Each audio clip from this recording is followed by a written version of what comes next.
Gente, boa noite. Eu quero dizer a vocês que só vai dar tempo eu dizer meu nome. Eu sou a Gislana Montivale. Acho importante dizer por que eu estou aqui hoje, né, com essas outras mulheres.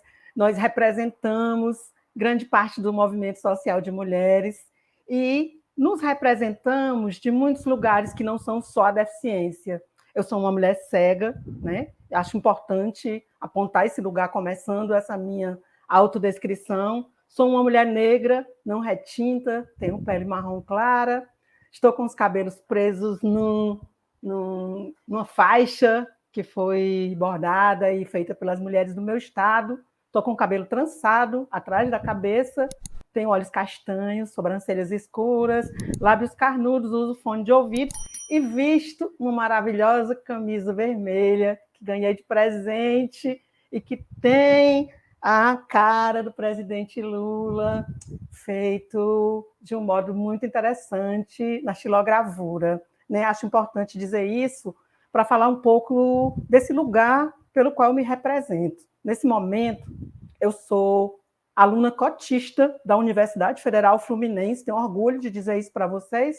Estou doutoranda no programa de pós-graduação em psicologia, venho do mestrado em políticas públicas da Universidade Federal do Ceará, sou aluna de escola pública a minha vida toda, construí esse lugar de fala de pesquisadora a partir de ser uma aluna de escola pública, né? E acho que fazendo um pouco essa travessia entre as falas das minhas colegas que me antecederam, né? Olga, que fala tão bem desse lugar do direito social, do direito civil, Tereza, que traz essa fala sobre a educação, Rosana, que traz essa fala sobre o direito à saúde, né? E eu quero dizer a vocês, assim, esse momento da minha vida, sou ativista do Movimento Brasileiro de Mulheres Cegas e com Baixa Visão, somos muitas mulheres que vivem em todos os estados brasileiros, em todas as regiões brasileiras, sou uma mulher nordestina, cearense, com muito orgulho, falo da minha casa nesse momento, que ainda é na cidade de Fortaleza, né? E quero dizer a vocês que eu e essas mulheres que estamos aqui presentes representamos hoje apenas 53% da população que tem acesso ao ensino superior, população com deficiência, né? Nós somos um mínimo de pessoas com acesso ao ensino superior. E quando a Tereza traz essa discussão sobre o fim dos recursos e a redução cada vez maior do recurso à educação, eu quero um pouco exemplificar isso de onde eu falo, como aluna cotista do doutorado em psicologia, dizendo que o que é que me permite estar no doutorado hoje? Eu tenho um aluno apoiador, que é um bolsista, que me ajuda com acessibilidade, né? Eu tenho utilizado sistematicamente a acessibilidade da tecnologia para pessoas cegas, que não é outra senão vinda das pesquisas na universidade, a tecnologia que nós usamos, seja de baixo ou de alto impacto, a voz que fala no meu celular, que fala no meu computador,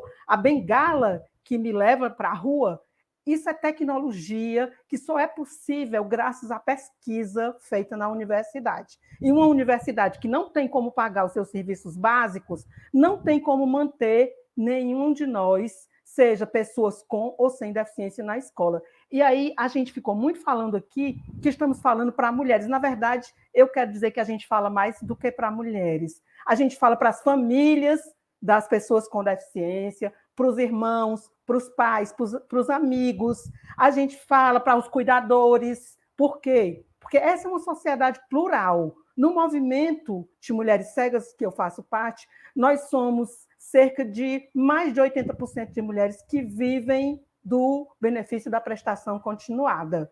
Né? Então, é importante que a gente perceba qual é o caminho que a gente está trilhando. Nesse momento, eu estudo um antropólogo chamado Paul Stoller, e ele diz que nas democracias que a gente vive no mundo hoje, só existem dois caminhos. Um caminho que leva a gente para o retrocesso, que pensa um Estado mínimo. O que é um Estado mínimo? É um governo que não se responsabiliza pelo Sistema Único de Saúde, que não se responsabiliza pela educação nas escolas públicas, que retira o nosso direito à prótese, à órtese, que retira o nosso direito à cultura. Nesse ano, nós tivemos duas leis que foram aprovadas pelo Congresso e vetadas pelo presidente e pelo ministro da Economia. Uma delas, a Lei Paulo Gustavo, que permitia, ainda nesse ano, que os trabalhadores da cultura pudessem realizar os seus processos de trabalho, que ficamos quase ou mais de 2 anos sem poder atuar publicamente, e a Lei Aldir Blanc II, que permitiria no próximo ano que todos os profissionais da cultura voltassem ao seu lugar de trabalho. Os profissionais da cultura, eu sou uma trabalhadora da cultura hoje, somos iluminadores, vendedores de bilheteria, produtores, artistas com deficiência, artistas circenses que trabalham no circo, artistas que trabalham em vários lugares. Esses artistas que nessa pandemia, pelo menos eu posso dizer, de todas as pessoas com quem eu falei, salvaram a nossa vida, porque ficamos em casa, porque não podíamos falar, não podíamos contar com ninguém, não podíamos ter contato público,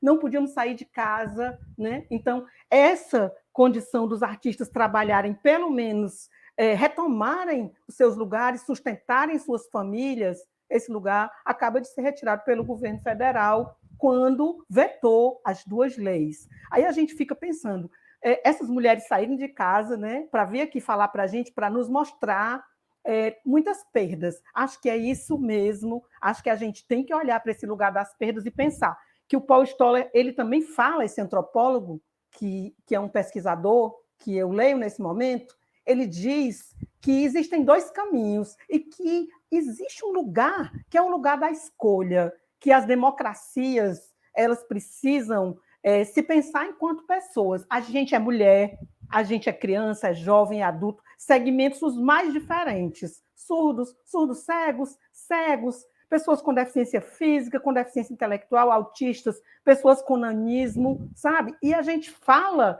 desse lugar que nos representa. Nesse governo, nesses últimos 4 anos, a gente desfilou aqui um rosário de perdas de direito, de perdas de lugar de fala, de perda da nossa democracia. E aí eu quero dizer para vocês que esse ano, agora no 21 de setembro, da pessoa com deficiência, eu fui a uma cidade da região metropolitana, aqui no Ceará, e uma menina autista me viu falando lá na frente, e ela levantou, pediu a palavra, e ela falou que ela um dia queria estar no meu lugar, falando daquele lugar para as pessoas que estavam naquela audiência.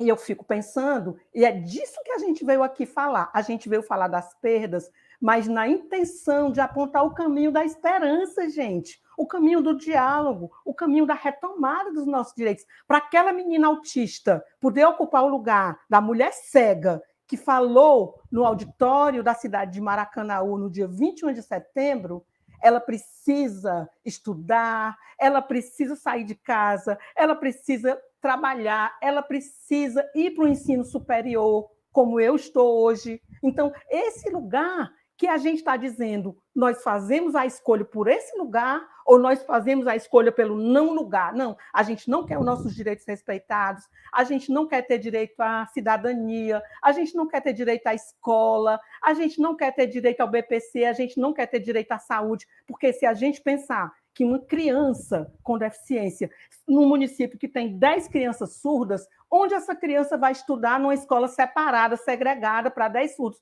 Se a gente não consegue hoje dar conta das pessoas com deficiência nas escolas comuns, vocês imaginem quando que um governo federal que diz que a gente pode se educar em casa para retirar o investimento público da educação, quando que a gente vai ter acesso a esse lugar que eu, Gislana, conquistei, posso falar desse lugar hoje. O lugar de ser uma aluna cotista, doutoranda numa universidade. Uma mulher negra, aluna da Universidade Federal. Uma mulher com deficiência que usa recursos tecnológicos para chegar nesse lugar e poder falar aqui para outras mulheres, para outras pessoas com deficiência, sabe? Para pessoas como eu, que querem enxergar, querem andar, querem entender o seu futuro, porque não é que a gente não enxergue porque é cego, não é porque a gente não ouça que é surdo, não é porque a gente não anda que tem deficiência física, não é porque a gente não entende que tem deficiência intelectual, é porque a gente ouve, anda, fala e enxerga de outros modos. E esses modos, eles só podem se colocar na frente, no nosso protagonismo, se a gente tiver um governo que olha para a gente do lugar da cidadania, do lugar de ter a visibilidade do nosso segmento. Então, é dessa escolha que a gente está falando. O que é que eu vou escolher? A quem eu estou escolhendo? A um não lugar, a um lugar que não me permite ser, ou a um lugar onde eu posso ter a deficiência, mas não perder a minha dignidade, a minha cidadania, o meu direito a ser uma pessoa cidadã. Então, desse lugar, que eu acho que a Seu gente... tempo. Beleza. Aí eu queria pedir só uma licencinha para ler uma poesia que eu trouxe hoje. Pode, Portinho? Pode, manda ver. Então, vamos lá, só mudar aqui a tela.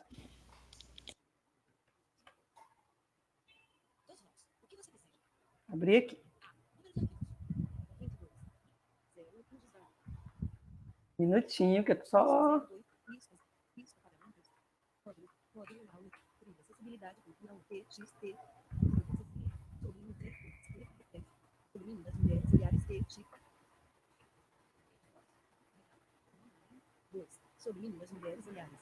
Eu trouxe uma poesia hoje que fala assim: sobre meninas, mulheres e olhares.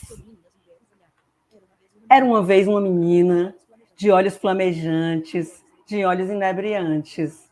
Era uma vez uma menina que olhava através do mar, que olhava e via conchas de não poder contar, que olhava e via peixes tantos a não passar, que olhava e via sereias em guias a navegar.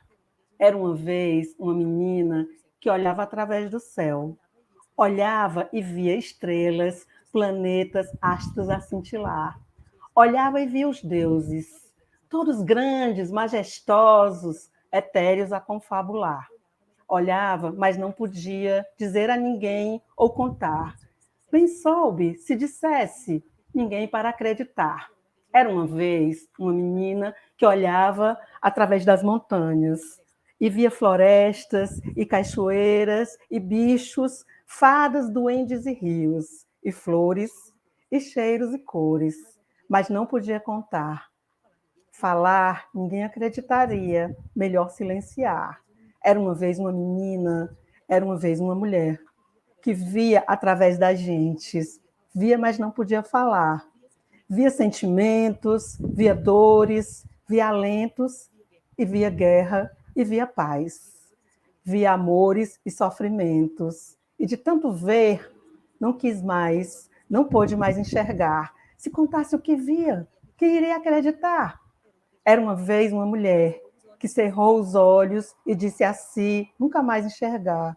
Era uma vez uma mulher que descobriu que ver é mais do que olhar. Percebeu então que de olhos fechados podia ver com as mãos, outros sentidos mover e ressignificar, perceber sonhos e fantasias e mudar o mundo e a vida. Finalmente liberta, reconstruiu o mundo, vendo sem necessariamente enxergar e quebrando os silêncios, poder contar, falar. Compreendeu então que ver se reveste sempre do inconfessável, do imponderável, do incomparável poder de acreditar. E é esse é o nosso convite das mulheres, dos movimentos sociais de mulheres com deficiência. Vamos para as urnas, votar 13, para garantir o nosso poder de acreditar, para garantir o nosso lugar de sonhar, para dizer sim a quem quer conosco dialogar. É isso, gente. Beijo.